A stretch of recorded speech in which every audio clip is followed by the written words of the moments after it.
प्राचीन काल में एक सुंदर और धर्मपरायण कन्या थी जिसका नाम वृंदा था। वह एक असुर राजा जालंधर की पत्नी थी। जालंधर बहुत शक्तिशाली था, लेकिन उसकी शक्ति का रहस्य उसकी पत्नी वृंदा की पतिव्रता शक्ति में छिपा था। जब तक वृंदा अपने पति के प्रति पूर्ण रूप से समर्पित और पवित्र रहती, तब तक जालंधर को कोई हरा नहीं सकता था। जालंधर ने अपनी शक्ति के घमंड में आकर देवताओं पर आक्रमण कर दिया। वह समुद्र मंथन से प्राप्त अमृत की शक्ति से अजेय हो गया था, लेकिन वृंदा की पतिव्रता के कारण वह और भी अजेय था। देवता भगवान विष्णु के पास गए और मदद मांगी। भगवान विष्णु जानते थे कि जालंधर को हराने का एकमात्र तरीका वृंदा की पतिव्रता को भंग करना है। भगवान विष्णु ने जालंधर का रूप धारण किया और वृंदा के पास गए। वृंदा ने उन्हें अपने पति समझकर उनका स्वागत किया और उनके साथ समय बिताया। इस प्रकार अनजाने में वृंदा की पतिव्रता भंग हो गई। जैसे ही यह हुआ, भगवान शिव ने जालंधर का वध कर दिया।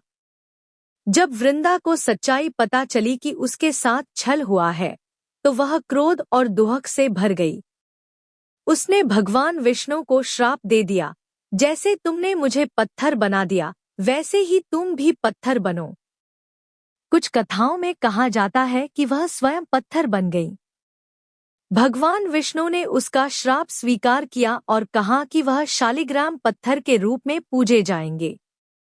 वृंदा के क्रोध से उनकी देह भस्म हो गई और उस भस्म से एक पवित्र पौधा उगा, जिसे तुलसी कहा गया। भगवान विष्णु ने वरदान दिया कि तुलसी उनकी सबसे प्रिय होगी।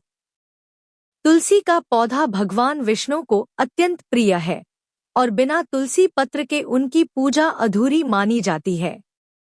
इसके बाद तुलसी को वृंदावन की देवी और विष्णु प्रिया कहा जाने लगा। हिंदू घरों में तुलसी का पौधा माता के रूप में पूजा जाता है। कार्तिक मास में तुलसी विवाह का पर्व मनाया जाता है, जिसमें तुलसी का विवाह शालिग्राम विष्णु से कराया जाता है। तुलसी पूजा का महत्व।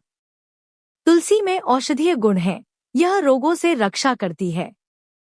रोज तुलसी की परिक्रमा करने से पाप नष्ट होते हैं। तुलसी पत्र चढ़ाने से भगवान विष्णु प्रसन्न होते हैं।